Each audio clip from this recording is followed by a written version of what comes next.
ठीक है, तो यहाँ पे आपने देखा दो क्वेरीज भी चल सकती हैं, select star from student where marks less than 90 and SID is equal to C1। दो क्वेरीज भी साथ में चल सकती है।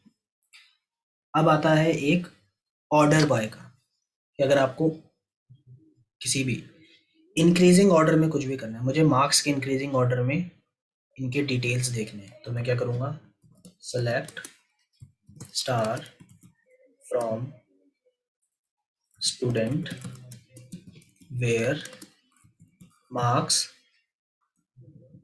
नहीं वेयर नहीं लगाना, सॉरी, मुझे लिखना है order by order by mark. Marks. Sir order by होगा, आपने मैंने गलती से ऑर्डर लिख दिया, ऑर्डर बाय मार्क्स। तो देखो इंक्रीजिंग ऑर्डर में मार्क्स दिखा रहा है। अगर मुझे मार्क्स को डिक्रीजिंग ऑर्डर में दिखाना होता तो मतलब सर सबसे बस बड़ा खाली फिर छोटा, आगे एक तो आप डिक्रीजिंग लगा देना। तो मार्क्स के ऑर्डर आगे बाय बस डिसेंडिंग DESC लिखना था डिसेंडिंग के लिए, क्योंकि डिफॉल्ट असेंडिंग ऑर्डर में दिखाता है, डिसेंडिंग ऑर्डर में बस DESC आप लिख दोगे तो डिसेंडिंग ऑर्डर में दिखाएगा।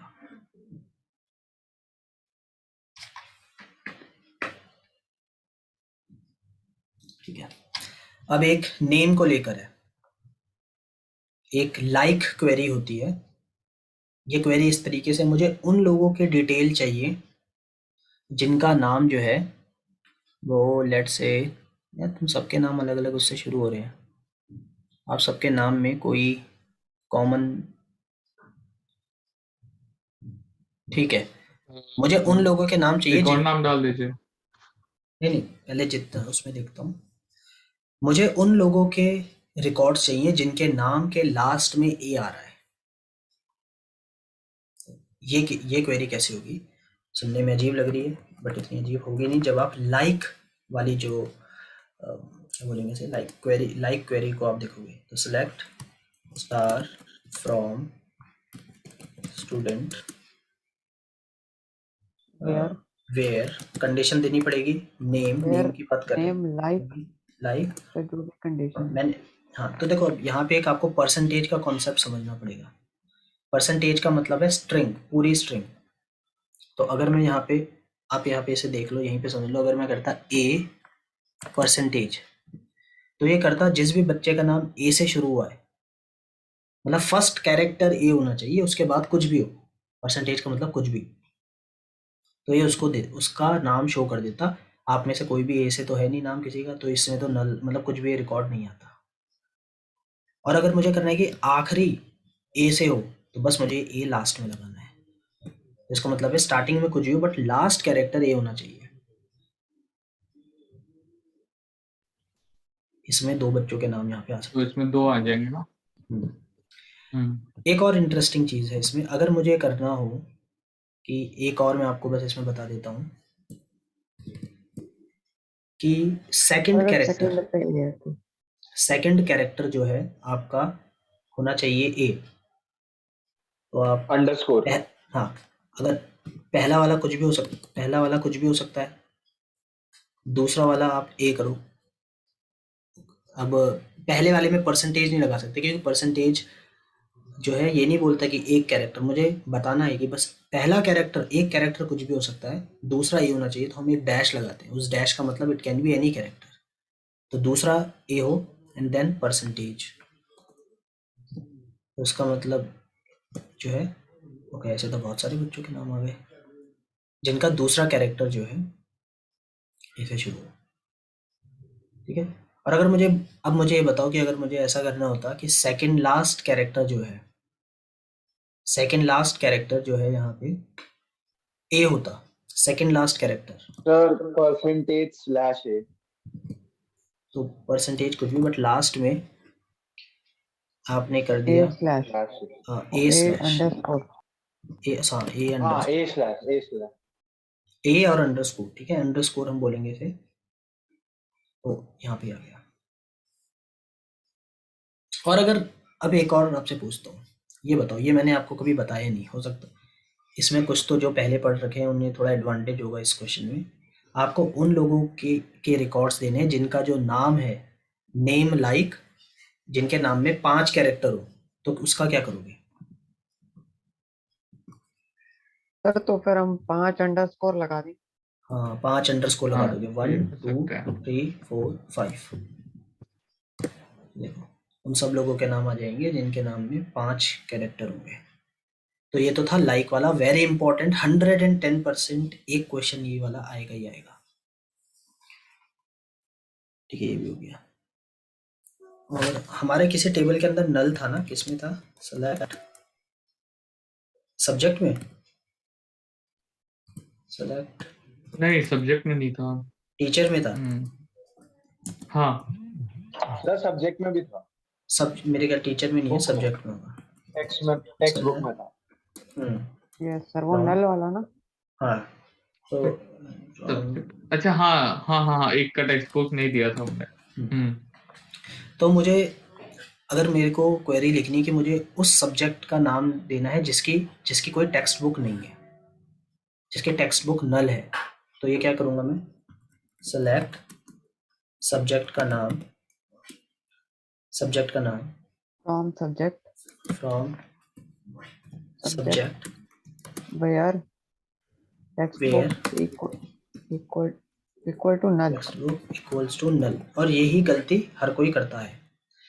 तो क्या जब भी नल के लिए सिर्फ नल, जैसे वो null is not a number, null का मतलब अगर हम इक्वल टू नल कर रहे हैं तो हम ये बोल रहे हैं कि नल भी एक तरीके की वैल्यू है, बट नल कोई वैल्यू नहीं, नल बस बता रहा है कि खाली जगह है, मतलब यहाँ कुछ भी स्टोर नहीं है, बट खाली दिखाने की जगह बस वो नल लिख रहा है। तो टेक्स्ट बुक इज नल आप कर दो, ठीक है। तो नल के साथ आप इज लगाओगे। और बाय चांस आपको ऐसी क्वेरी लिखनी होती कि जो टेक्स्ट बुक है वो नल, जिसकी टेक्स्ट बुक नल नहीं है, मतलब कुछ ना कुछ टेक्स्ट बुक गिवन है, तो आप इज नॉट नल लगा देते, ठीक है ना। तो जिन सब्जेक्ट टेक्स्ट बुक जिनकी नॉट नल है वो केमिस्ट्री और फिजिक्स सर, इस नल को चेंज नहीं कर सकते हम? कर सकते हैं नल को चेंज। उसके लिए हम करेंगे अपडेट वाली कमांड, जो कि अब नेक्स्ट टॉपिक है, अपडेट, ठीक है। ओके। तो अपडेट यूज होता है किसी भी वैल्यू को चेंज करने के लिए। यहाँ पे इस टेक्स्ट बुक को हमें चेंज करके लेट से एनसीईआरटी करनी है सपोज, ठीक है। तो क्या कमांड है आपकी? है अपडेट, अपडेट टेबल का नाम स्टूडेंट। तो अपडेट सेट, क्या सेट करना है आपको? टेक्स्ट बुक की जगह जहाँ भी टेक्स्ट बुक लिखा है वहाँ पे आप लिख दो NCERT सिलेक्ट सेट। अब बताना भी तो पड़ेगा, अगर मैंने यहीं पे छोड़ दिया तो सारी टेक्स्ट बुक NCERT हो जाएगी। आपको यहाँ बताना पड़ेगा वेयर, कंडीशन क्या है यहाँ पे, where SID is equal to M1,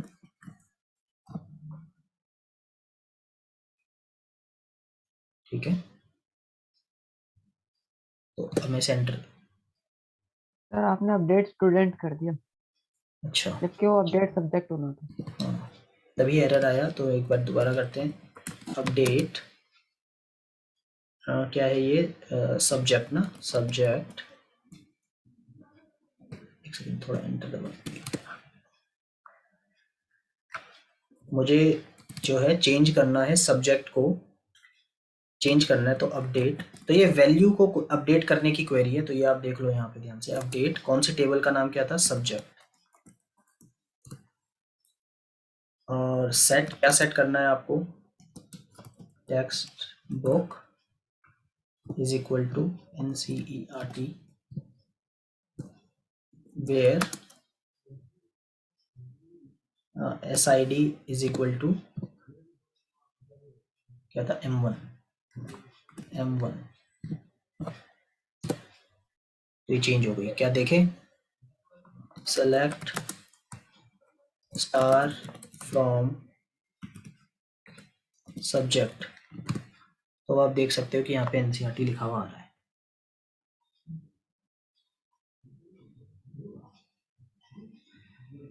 ठीक है।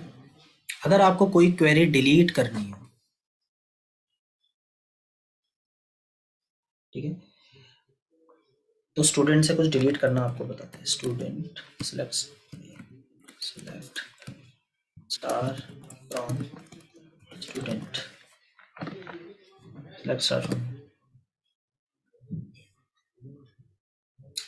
कौन जो है अपना बलिदान देना चाहता है यहाँ से? मेरा डिलीट नाम करने वाली करियो सर उधर। मेरा मैं दे देता हूँ सर। अरे वाह, मैं रहूंगा, मैं अपना सर बलिदान देने के लिए इतनी डिमांड मुझे लगा नहीं था इतनी डिमांड होगी।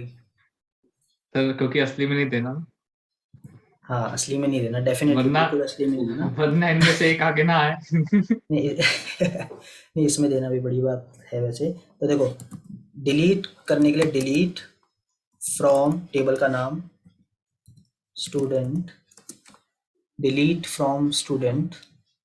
इसके बाद आपको कंडीशन देनी पड़ेगी। अगर मैंने ये कर दिया तो सबके सब का बलिदान हो जाएगा यहीं पे, डिलीट फ्रॉम स्टूडेंट। तो इसके अलावा आपको कंडीशन देनी पड़ेगी where roll number roll number RNO is equal to, कौन था, मनीष था। 104। हाँ सर 103 कर दो। चलो क्या था 103 मन कर देते हैं, क्योंकि क्या है कि तुम्हारे 99 मार्क्स आ गए ना, अब तुम्हें कोई हाँ पसंद नहीं सर, कर रहा है यहाँ पे, तो तुम्हें हाँ एलिमिनेट करना पड़ेगा। तो ये लो। सब जलते हैं। ये देखो, हाँ यही रहा। Delete from student where condition लगा दी RNO इज इक्वल टू 103। देखते हैं कि टेबल में सेलेक्ट स्टार फ्रॉम स्टूडेंट। देखो मनीष का नामो निशान नहीं है अब यहाँ पे। मनीष फेल हो चुका है। ऑलराइट, अब हम करते हैं ग्रुप क्वेरीज, जो कि थोड़ी कॉम्प्लेक्स होती है, और एक क्वेरी आपके एग्जाम में आएगी, एक से ज़्यादा भी आ जाए, who knows। तो बट देखते हैं। मैं चाहता हूँ कि सारे के सारे जितने भी मार्क्स हैं सबका सम मेरे सामने आ जाए। तो क्या हो जाएगा, सेलेक्ट, आपको एक फंक्शन लिखना है सम, ये ग्रुप मार्क फंक्शन होता है। मार्क्स आप लिख दोगे marks from from from student, student. ठीक है। तो देखो 516, आप चाहते हो कि आपके आगे एवरेज मार्क्स आ जाएं सबके, कि एवरेज मार्क्स कितने हैं। तो AVG लगा देंगे। AVG लगाएंगे, देखते हैं एवरेज मार्क्स कितने हैं। तो 86, एग्जैक्टली 86 आ जाएंगे पॉइंट में, या फिर ये इंट है इसलिए ऐसा आया। नहीं वो सम होके हो जाएगा उसी तरीके से, क्योंकि 5 है ना, 6 है ना वहाँ पे, और सम होगा तो 6 से डिवाइड होगा तो पूरे डिवाइड हो जाएगा। वही नहीं, वही ठीक है। हाँ तो फिर हो जाएगा फिर 36। काउंट, कभी कभार बहुत सारी डिटेल हो सकती है, मुझे करना है कि कितने काउंट, मतलब कितने डिटेल, कितना डेटा है मेरे पास, कितने लोगों के मार्क्स गिवन है। मैं करूँगा काउंट काउंट लिख मार्क्स 6। यहाँ पे मैं आपको एक और फैक्ट बताना चाहूँगा कि अगर कोई भी मार्क्स यहाँ पे नल होता तो ये उसे काउंट नहीं करता, उसे काउंट नहीं करता अगर यहाँ पे एक भी मार्क्स नल होता। ठीक है, अगर आपको रिकॉर्ड्स देखने हैं, क्योंकि अगर तो आप सर फिर हम रोल नंबर से कर सकते हैं ना। हाँ रोल नंबर से कर सकते हैं, बट अगर आपको पूरा रिकॉर्ड देखना है तो एक और चीज़ आप कर सकते हो, क्योंकि जब मैं बोल रहा हूँ रिकॉर्ड तो मतलब टोटल लाइनें कितनी है। तो उसके लिए आपको पता है, जब सारी लाइनें हमें देखनी होती है, पूरे रिकॉर्ड एक एक कॉलम देखना होता है, तो स्टार कर देते हैं, select count star from student. तो अभी तो आंसर सेम ही आएगा, यहाँ पे कोई भी प्रॉब्लम होगी नहीं। सर क्योंकि यहाँ कोई भी वैल्यू नल नहीं है ना, वरना ऊपर वाले में 5 आ जाता। हाँ ऊपर वाले में उसमें 5 आ जाता, बट अब उसमें भी नहीं आएगा क्योंकि हम उसमें भी वैल्यू डाल चुके हैं। अगर एक भी नल होता, मतलब नल होता तो उसे काउंट नहीं करता, सिंपल सी बात ये है। पहले वाली जो टेबल थी जिसमें नल था वहां मैं काउंट करता तो 2 आता, 5 नहीं, वहां पे 2 आ जाता। जो पहले वाली टेबल थी जहाँ पे 3 सब्जेक्ट थे ना, एक में नल था, मैं काउंट करता कि सेलेक्ट काउंट स्टार, नहीं count subject from that student, तो वहां पे 2 आ जाता आंसर। चलो अभी वो छोड़ो, अब एक इंटरेस्टिंग, सबसे इंटरेस्टिंग क्वेरी है, 2 इंटरेस्टिंग क्वेरीज बची एक्चुअली। तो वो ये है कि आपको हर सब्जेक्ट कोड का एवरेज मार्क्स पता लगाना है। पहले मैं एक बार आपको यहाँ पर, हाँ सेलेक्ट स्टार फ्रॉम स्टूडेंट,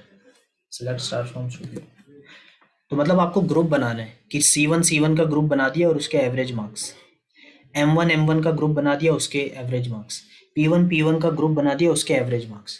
तो ये क्वेरी तो बहुत ही कॉम्प्लेक्स लग रही है।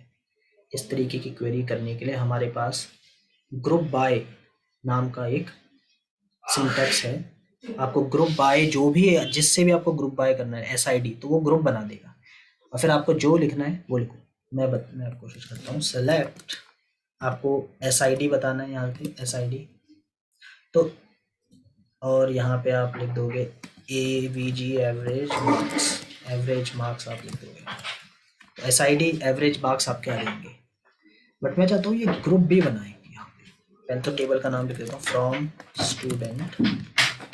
स्टूडेंट, और फिर लिख देता हूँ ग्रुप ऊपर हो बाय। जाएगा group by SID। Order by से अलग है, ठीक है ना। ऑर्डर बाय तो ऑर्डर कर रहा था, यहाँ पे ग्रुप बाय। किसके ग्रुप बनाने हैं आपको? SID का ग्रुप बनाने हैं, SID के। SID के ग्रुप बनाने। और बस यही, इतना ही आपको लिखना है।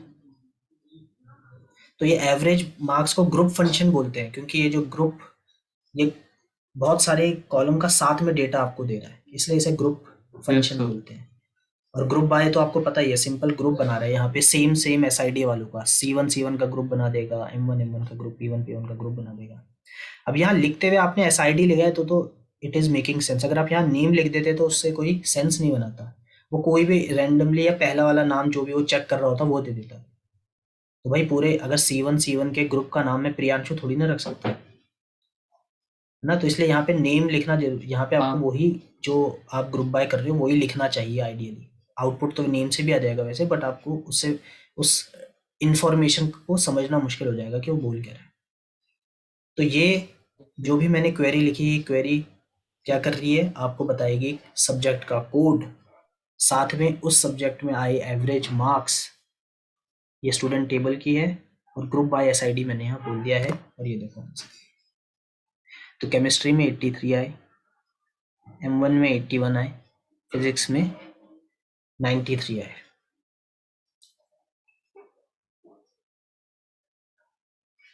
सही है।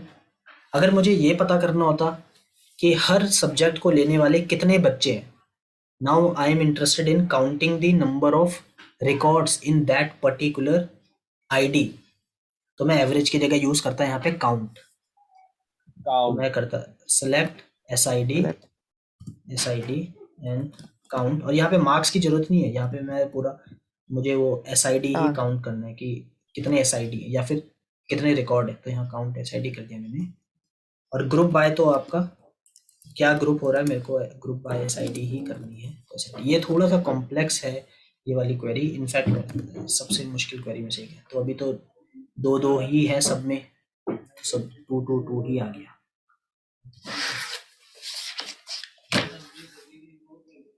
अच्छा, अगर आपको एक बारी और मैं इसमें जाता हूँ एवरेज मार्क्स वाले में, और मुझे उनके एवरेज मार्क्स चाहिए उस सब्जेक्ट के जिसमें एवरेज मार्क्स 90 से कम है, ताकि उसमें मैं कुछ चेंजेस कर सकूं, उनकी क्लासेस में मैं कुछ एक्स्ट्रा सपोर्ट मटेरियल प्रोवाइड करा सकूं। तो पहले तो मैं इस पूरी क्वेरी को तो पूरा कर लूँ, ग्रुप बाय SID।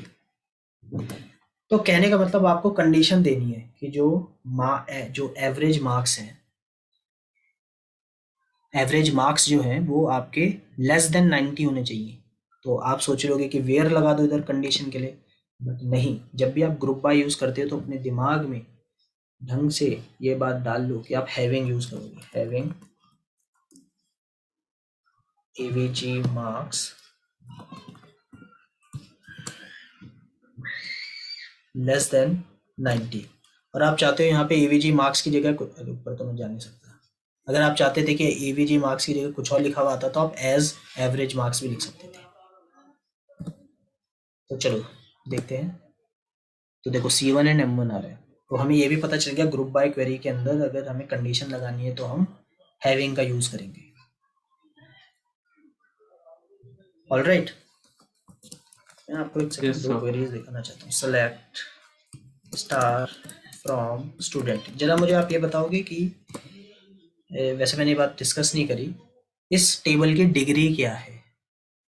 तो डिग्री जब भी पूछी जाती है तो उसका मतलब होता है कि नंबर ऑफ कॉलम्स, कितने कॉलम हैं, कितनी फील्ड्स हैं, कितने एट्रीब्यूट हैं। जो ऊपर है इनके बहुत सारे नाम है, फील्ड्स भी इन्हें बोलते हैं, इन्हें कॉलम भी बोलते हैं, कॉलम भी बोलते हैं, इनको एट्रीब्यूट तो सर उसको बोलेंगे ना कि एट्रीब्यूट तो नहीं, शायद वो- वैल्यूज को बोलते हैं ना, इसको भी कॉलम के attribute अंदर बोलते की। हैं। आप बुक में देखोगे अच्छा। तो एट्रीब्यूट नेम, इनफैक्ट क्वेरी जब जनरल क्वेरी लिखी रहती है ना, तो जहाँ पे ये कॉलम का नेम आता है हाँ, वहाँ पे एट्रीब्यूट नेम भी लिखा रहता है। अच्छा ठीक है। तो इसकी डिग्री डिग्री हो तो गई 6 होगा 1 ना? 2 3 4 5 6, हाँ 6, डिग्री 6 हो गई। और कार्डिनैलिटी होती है, कार्डिनैलिटी होती है कितने वो भी रिकॉर्ड्स 6 हैं है। इसके अंदर, वो भी यहाँ पे हाँ 1 2 3 4 5 6। कार्डिनैलिटी मतलब नंबर ऑफ रोज, वो भी 6 है। कभी कभार लोग पूछ लेते हैं डोमेन क्या होगा, जैसे फंक्शन में आपने हाँ रिलेशन एंड फंक्शन में मैथ्स में डोमेन पढ़ा था, तो आप हाँ भी इजीली बता सकते हो। अगर कोई पूछे रोल नंबर का डोमेन क्या है, तो आप पूछोगे सबसे पहले कि इसका डेटा टाइप जरा मुझे बताओ, तो मैं बोलूंगा इसका डेटा टाइप था कैर 03। तो आप बोल सकते हो कि इसका डोमेन 000 वैल्यू से लेके 999 तक आप कुछ भी यहाँ पे पुट कर सकते। इनफैक्ट वैसे तो ये कैर है, तो ये एक्चुअली हम बहुत सारे कैरेक्टर भी डाल सकते हैं इसके अंदर, जरूरी नहीं है नंबर से डालें, आप ABC भी डाल सकते थे। तो जो भी possible values you can put under this column, वो डोमेन होता है। बट ये जानने की इतनी जरूरत नहीं है, ये वैसे एग्जाम में बिल्कुल नहीं आएगा। बट हाँ, कार्डिनैलिटी और डिग्री पता होनी चाहिए। डिग्री मतलब नंबर ऑफ कॉलम, कार्डिनैलिटी मतलब नंबर ऑफ रोज। ठीक है। अब एक लास्ट इम्पोर्टेंट चीज जो है वो मैं आपको दिखाना चाहता हूँ। एक बार ये कितनी क्वेरी और देखो, देर चलेगी क्लास? बस लास्ट वाली, लास्ट का चल रहा है। और ये ऐसी क्वेरी है जो आपने अभी तक देखी नहीं, तो फिर लास्ट में ये इंटरेस्टिंग पार्ट ही है एक तरीके से, आप ऐसा समझ लो। सब्जेक्ट, ये देखो, ये रहा सब्जेक्ट। इन दोनों क्वेरी, अगर मैं इन दोनों का कार्टेशियन प्रोडक्ट करूं, कार्टेशियन प्रोडक्ट, तो कार्टेशियन प्रोडक्ट इनका क्या होगा, मतलब इसका हर रिकॉर्ड इसके हर रिकॉर्ड से मल्टीप्लाई हो जाएगा। एक रुको मैं बताता हूँ, इसके लिए मुझे पेन का यूज करना पड़ेगा। इसमें ये रिकॉर्ड्स हैं और कोई दूसरी टेबल है उसमें ये रिकॉर्ड है, तो इनका अगर मैं कार्टेशियन प्रोडक्ट करूंगा तो पता क्या होगा, आपके पास एक ये 1 वाले डेटा के लिए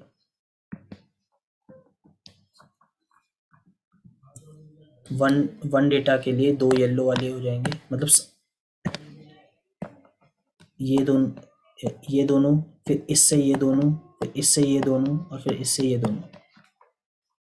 नहीं समझ में आ गया, मैंने भी बड़ी अजीबोगरीब तरीके से समझा है। एक सेकंड दोबारा समझाता हूँ। लाइंस की जगह मुझे डेटा लेना चाहिए था। मान लो यहाँ पे A1 B2 C3 ऐसा है, और अरे क्या हो रहा है भाई, और दूसरी जगह है D5 E6।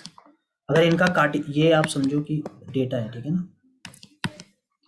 इनका कार्टेशियन प्रोडक्ट क्या होगा, आप लिखोगे A1 और यहाँ पे दोनों D5, फिर A1 E6, ये हो गया। अब B2 के लिए होगा B2 D5 B2 E6। Possible, थोड़ा मैथमेटिक्स में आपने जैसा पढ़ा होगा शायद ही वैसा हो, नहीं वैसा तो है ही है, वैसा ही है। बिल्कुल वैसा ही है बिल्कुल पूरा। वैसा ही है। तो आप देखोगे तो 3 × 2 पूरे के 6 वो आ जाएंगे। ये कार्टेशियन प्रोडक्ट हो गया इसका, ठीक है। तो ये वैसे कुछ हेल्पफुल तो नहीं होता इतना ही, बट अगर हमें कार्टेशियन प्रोडक्ट देखना हो इसका, सेलेक्ट, तो सब कुछ आ जाए, सेलेक्ट स्टार फ्रॉम, दोनों आप लिख दो स्टूडेंट कॉमा सब्जेक्ट, ये लो, इन सब का कार्टेशियन प्रोडक्ट हो गया ये। अब देखोगे प्रियांशु 3 बार है 3 सब्जेक्ट के लिए, फिर वंश 3 बार है हर सब्जेक्ट के लिए, सजल कृतिज्ञ हर कोई जो है 3 बार सब्जेक्ट के लिए। ये कार्टेशियन प्रोडक्ट हो गया। ये आपको समझ में आया कार्टेशियन प्रोडक्ट कैसे होता है? Yes yes sir. सर, और सेट की आप तरह ही चाहते, है, हाँ, जो सेट थियरी में पढ़ा। बट हमारी टेबल का ना एक अच्छा डेटा तब निकलता जब ये है कि सब्जेक्ट आईडी, जैसे चलो छोड़ो, मैं यहाँ से चाहता हूँ कि ये सब्जेक्ट टेबल में सब्जेक्ट आईडी प्राइमरी की है, और यहाँ पे SID इसी को ये जो SID है यहाँ पे फॉरेन की है, जो कि इसी को ही रेफरेंस कर रही है। ये बात आपको पता है ना, ये C1 का मतलब क्या है हाँ करना। यस तो सर, हाँ इसके हाँ आगे C1 वाला डेटा आ जाता, जो यहाँ पे C1 वाला केमिस्ट्री पूरा ये रहता।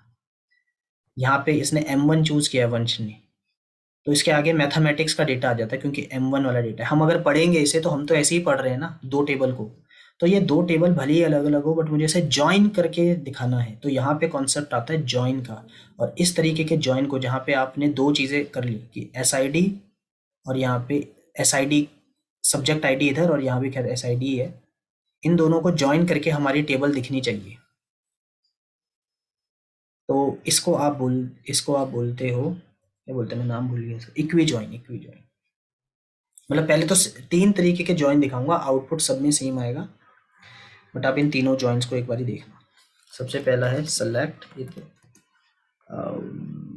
सेलेक्ट स्टार, सब सारे डेटा जब फ्रॉम, पहला टेबल कौन सा था, स्टूडेंट, स्पेस देकर आप ST कर सकते हो, एक तरीके से उसका शॉर्ट नेम हो गया ये, क्यों किया अभी बताऊंगा। अब आप आगे आने वाली टेबल में जहां जहां पे स्टूडेंट की जगह आप ST वर्ड यूज कर सकते हो, साथ में डॉट लगा दिए ना, अभी आप देखना एक बार। स्टूडेंट, दूसरा है सब्जेक्ट, इसको मैंने SU कर दिया। सेलेक्ट स्टार फ्रॉम ये दोनों टेबल, कंडीशन है अब यहाँ पे वेयर ST डॉट क्या था, SID, स्टूडेंट टेबल के अंदर जो SID है वो इक्वल हो सब्जेक्ट। SU हाँ सर SU है वो तो, अच्छा, SU डॉट SID, ठीक है। तो मैंने आपको कार्टेशियन प्रोडक्ट इसलिए ही कराया क्योंकि ये कार्टेशियन प्रोडक्ट ही स्टार्टिंग में करता है, फिर ये इस कंडीशन में वेयर कंडीशन से चुनता है। अब ये पता है कौन सी चुनेगा, जहाँ पे ये वाला SID और ये वाला SID इक्वल हो। जैसे देखो प्रियांशु के केस में C1 था ना, तो C1 वाला, तो ये बाकी दोनों कट जाएंगे। मैं पेन से करता हूँ इसे, आपके जो है ये वाला कट जाएगा, ये वाला कट जाएगा पूरा डेटा। तो वंश में M1 है, तो M1 यहाँ पे मैच हो रहे हैं ये दोनों, तो ये ऊपर वाले दोनों कट जाएंगे। सजल में यहाँ पे P1 है, तो P1 वाला रहेगा सजल का, कहाँ है सजल का, P1 एंड P1 वाला, बाकी दोनों कट जाएंगे। तो आपने यही तो बताया कि इसका SID और इसका SID सेम होना चाहिए। सर अगर हम ये ST और SU नहीं लिखें तो भी तो फिर चल आपको जाएगा? पूरा नाम लिखना पड़ेगा, तो स्टूडेंट डॉट SID और सब्जेक्ट डॉट SID लिखना पड़ेगा। अच्छा, तो मतलब शॉर्टकट है, शॉर्टकट के लिए। तो देखें इसका एक बहुत ही बेहतरीन रिजल्ट आने वाला है, वो है ये।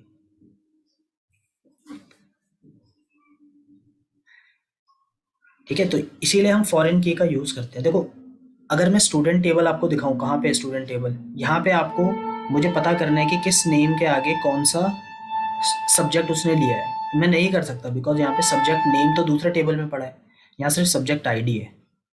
बट यूजिंग दिस क्वेरी जो मैंने अभी भी करी है, ठीक है, यहाँ पे सेलेक्ट स्टार की जगह आप यूज कर लो, क्योंकि अब तो आपके पास दोनों नाम, दोनों टेबल आने वाले हैं।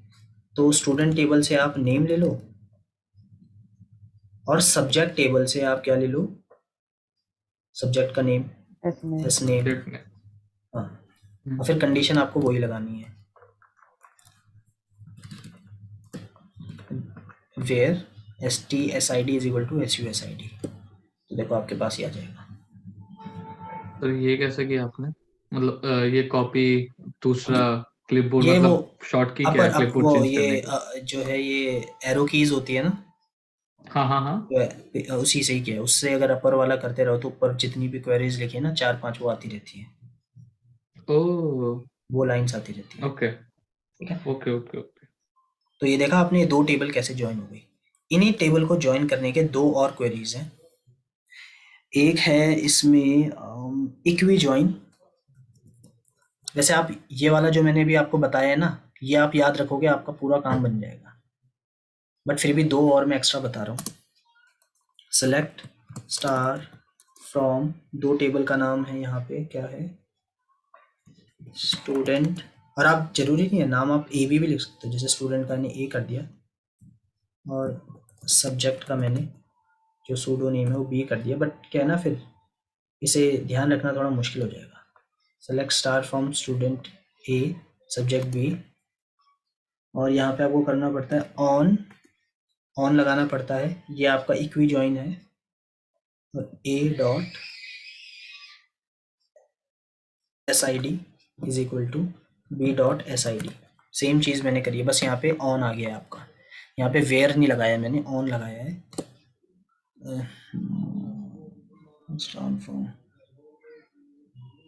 कहाँ पे गलती हुई है? Version right syntax use on A. Sir आप एक बार वेयर लिख के देखना ऑन की जगह। वेयर नहीं वेयर लिखूंगा वो तो फिर तो पहले वाला ही हो जाएगा। ये ऑन वाले पे ना मैं ज़्यादा श्योर हूँ नहीं, इसमें एक बारी मैं आपको देख के नेक्स्ट क्लास में बताऊंगा, बट एक दूसरा वाला एक जो है वो पक्का चल जाएगा, वो मैं आपको बता रहा हूँ। सेलेक्ट, क्योंकि इसको ये जो है ये जब आपके दोनों टेबल में जो भी कॉमन होता है, कॉमन एट्रीब्यूट होता है, उसको ये हमने उसको लेकर जोड़ दिया है ना, दोनों टेबल, दोनों में एसआईडी कॉमन था स्टूडेंट में और सब्जेक्ट में, तो उसे लेकर ये दोनों टेबल जुड़ गई हैं। तो इसे एक बहुत सिंपल तरीका भी है, select star from student natural join subject. तो देखो ये सेम आप ऐसे भी कर सकते हो बिना वेयर के। आप बोलोगे इसे कैसे पता चला? क्योंकि ये इसमें कंडीशन ये है कि आपकी जो दोनों की दोनों कॉमन एट्रीब्यूट होंगी वो सेम नाम क्यों नहीं चाहिए, इसीलिए मैंने सब्जेक्ट में भी एसआईडी लिखा है और स्टूडेंट में भी सब्जेक्ट कोड को एसआईडी लिखा है। अगर अलग अलग होते तो जो मैंने आपको पहले बताया था वो आप यूज करते, ये जो मैंने इक्वल टू वाला बताया था, बाकी आउटपुट एकदम सेम है। अब एक लास्ट क्वेरी मैं आपको देना चाह रहा हूँ, सिर्फ एक लास्ट क्वेरी, आज की लास्ट क्वेरी, भाग जाना इसके बाद फिर आप। वो ये है कि वही ग्रुप बाय वाली क्वेरी है, बट आपको हर सब्जेक्ट के एवरेज मार्क्स बताने, बट अब आप सब्जेक्ट कोड नहीं होना चाहिए, सब्जेक्ट का नाम होना चाहिए। कर सकता है कोई? मैं हेल्प करता हूँ। इतना तो है कि जॉइन यूज होगा, तो पहले मैं जॉइन वाली कमांड यहाँ लिख लेता हूँ, ये तो सब कुछ दिखा देगा, मुझे ये तो दिखाना नहीं। सेलेक्ट जॉइन वाली क्वेरी क्या, सेलेक्ट स्टार फ्रॉम, किससे करना है? आप किसी से भी करो, बट आपको क्या करना है, मुझे चाहिए सब्जेक्ट का नाम और एवरेज मार्क्स, उस सब्जेक्ट के एवरेज मार्क्स। मैंने बस आपको ये बोला है कि इसमें जॉइन तो करनी पड़ेगी आपको, ये जो टेबल है ना जो आपके सामने दिख रही है, ये टेबल तो लानी ही पड़ेगी। वापस से ऊपर वाला कर देंगे और कॉमा करके एवरेज ब्रैकेट मार्क्स लिख देंगे। हाँ, बस मैं आपको एक बात बता दूं कि जब भी आपको ग्रुप बाय क्वेरी और जॉइन साथ में करनी होगी ना, तो आप दूसरा वाला जॉइन यूज करना, ये वाला जॉइन। तो मैं वो वाला जॉइन ही आपके आगे लिख रहा हूँ, select star from student S T and subject. ये क्वेरी नहीं है, पहली बात है, मैं आपकी हेल्प के लिए लिख रहा हूँ, subject where st.sid is equal to su.sid। इसे तो आपका सारा का सारा यही वाली आ जाएगी। अब आप बोलोगे कि मेरे को क्या चाहिए, मेरे को तो सिर्फ और सिर्फ चाहिए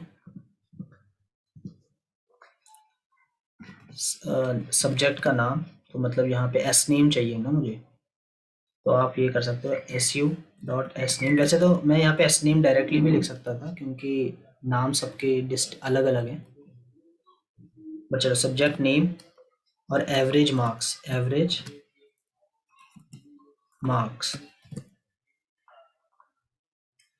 जो मैंने यहाँ पे एवरेज मार्क्स लिख दिया है, तो ग्रुप बाय भी यूज हो गई होगा इधर। ऐसे क्वेरी आएगी नहीं, वैसे आपकी इतनी डिफिकल्ट क्वेरी आएगी नहीं। मैं आपको, आप सीबीएसई के पेपर देख सकते हो कि कितनी इजी क्वेरी आती है, बट फिर भी अगर ये आ गई तो फिर आप सारी कर ही लोगे। आप यहाँ लिखोगे ग्रुप बाय, ग्रुप किससे आपको ग्रुपिंग करनी है, आप सब्जेक्ट नेम से भी ग्रुपिंग कर सकते हो, और आप चाहो तो su.sname कर लेते हैं। एस नेम से भी कर सकते हो, एस नेम से भी कर सकते हो, एस आई डी से भी आप कर सकते हो। तो क्या यूज करना चाहोगे आप? S name, su dot S name, क्योंकि देखो पहले जब ये दोनों टेबल ज्वाइन होंगे ना तो ऐसा कुछ दिखाई देगा, इसलिए। अच्छा, अब ऑल राइट, वैसे खैर अभी भी मुझे डाउट है कि वेयर और ग्रुप बाय में से कौन पहले आगे पीछे आएगा, तो वो भी मैं चलो देख लूंगा। तो इतने में हो जाना चाहिए क्या?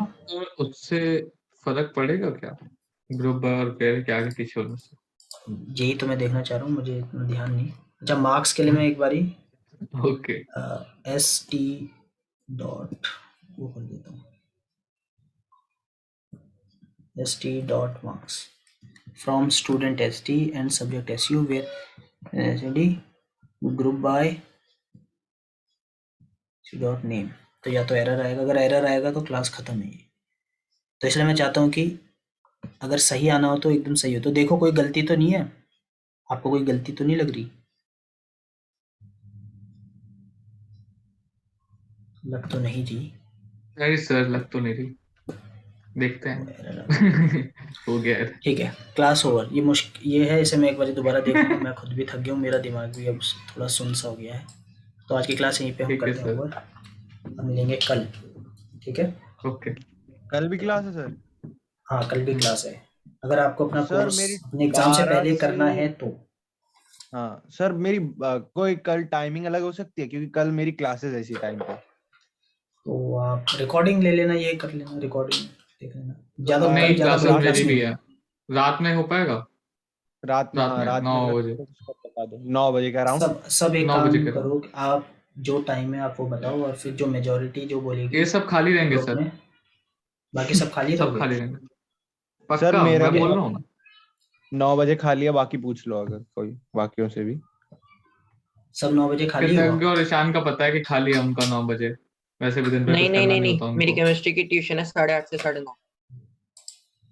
9:30 आ जाइए, चल ठीक।